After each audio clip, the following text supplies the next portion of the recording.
ನಾನು ಎಕ್ಸಾಮಿಗೆ ಹೋಗಿ ಬರ್ತೀನಿ. ಹೇಳಿ ಸರ್.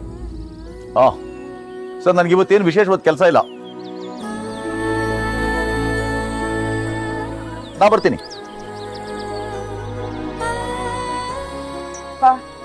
ನಮ್ಗೆ ಇವತ್ತು ಎಕ್ಸಾಮ್ ಇದೆ ರೀ. ಎಕ್ಸಾಮಿಗೆ ಹೋಗ್ತಾ ಇದೀನಿ ಅಂತ ಹೇಳ್ತಿದ್ದಾಳೆ.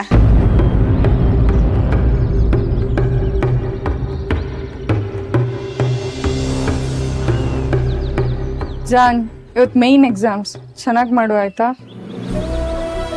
ಅಕ್ಕ, ಎಕ್ಸಾಮ್ ಚೆನ್ನಾಗಿ ಮಾಡು ಆಯ್ತಾ? ಎಕ್ಸಾಮ್ ಚೆನ್ನಾಗಿ ಮಾಡಿದ್ರೆ ಅಪ್ಪಂಗೂ ಖುಷಿ ಆಗುತ್ತೆ, ಮತ್ತೆ ಮುಂಚೆ ತರ ಮಾತಾಡ್ತಾರೆ. ಇದಕ್ಕೆಲ್ಲ ತಲೆ ಕೆಡ್ಸ್ಕೋಬೇಡ, ಚೆನ್ನಾಗಿ ಎಕ್ಸಾಮ್ ಮಾಡು, ಎಲ್ಲ ಒಳ್ಳೇದಾಗುತ್ತೆ. ಹೋಗ್ಬಾ.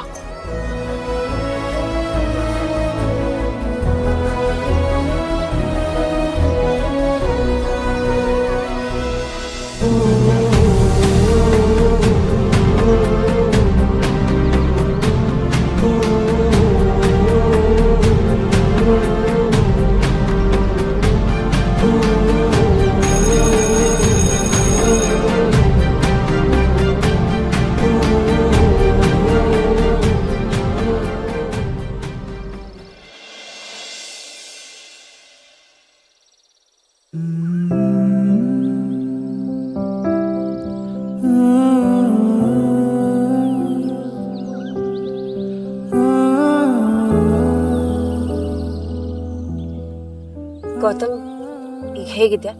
ಹುಷಾರಾಗಿದ್ಯಾ? ಎಕ್ಸಾಮ್ ಹೇಗೆ ಬರ್ದೆ? ಜನನಿ ಮಾಡೋದೆಲ್ಲ ಮಾಡಿ ಆಮೇಲೆ ಸಾರಿ ಕೇಳೋದ್ರಲ್ಲಿ ಏನೂ ಅರ್ಥ ಇಲ್ಲ ಅಂತ ನಂಗೆ ಗೊತ್ತು. ಬಟ್ ತುಂಬ ಗಿಲ್ಟ್ ಕಾಡ್ತಿದೆ ಜನನಿ. ನನ್ನಿಂದ ನಿಂಗೆ ಎಕ್ಸಾಮ್ ಮಿಸ್ ಆಯಿತು. ಇದರಿಂದ ನಿನಗೆ ನಿನ್ನ ತಂದೆಗೆ ತುಂಬ ನೋವಾಗಿರುತ್ತೆ ಅಂತ ಗೊತ್ತು. ಗೌತಮ್ ಪ್ಲೀಸ್, ನೀನ್ ಯಾಕೆ ಸಾರಿ ಕೇಳ್ತಿದ್ಯಾ? ಗಿಲ್ಟ್ ಫೀಲ್ ಮಾಡ್ಕೊಳ್ಳೋ ಅಂತ ತಪ್ಪು ನೀನ್ ಯಾವುದೂ ಮಾಡಿಲ್ಲ. ಎಕ್ಸಾಮಿಗೆ ಲೇಟಾಗಿ ಹೋಗ್ತೀನಿ ಅನ್ನೋ ಟೆನ್ಷನ್ ಅವತ್ತು ತುಂಬಾನೇ ಇತ್ತು. ಬಟ್ ನೀನು ಆ ಪರಿಸ್ಥಿತಿಯಲ್ಲಿ ಬಿಟ್ಟು ಹೋಗೋದಕ್ಕಾಗಲಿಲ್ಲ. ಹಾಗೆ ಹೋಗ್ತಿದ್ರೆ ನಾನು ಮನುಷ್ಯಳೇ ಅಲ್ಲ. ನಾನು ಎಕ್ಸಾಮ್ ಬರ್ದಿಲ್ಲ ಅಂತ ಅಪ್ಪ ನನ್ನ ಜೊತೆ ಮಾತ್ಬಿಟ್ರು.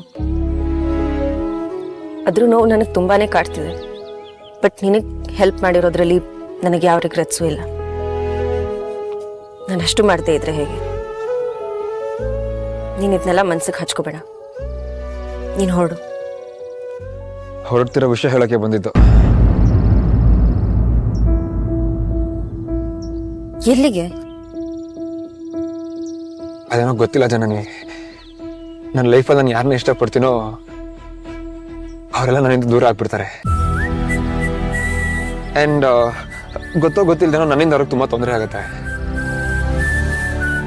ಅದಕ್ಕೆ ನಾನೇ ಹೋಗ್ತಾ ಇದ್ದೀನಿ.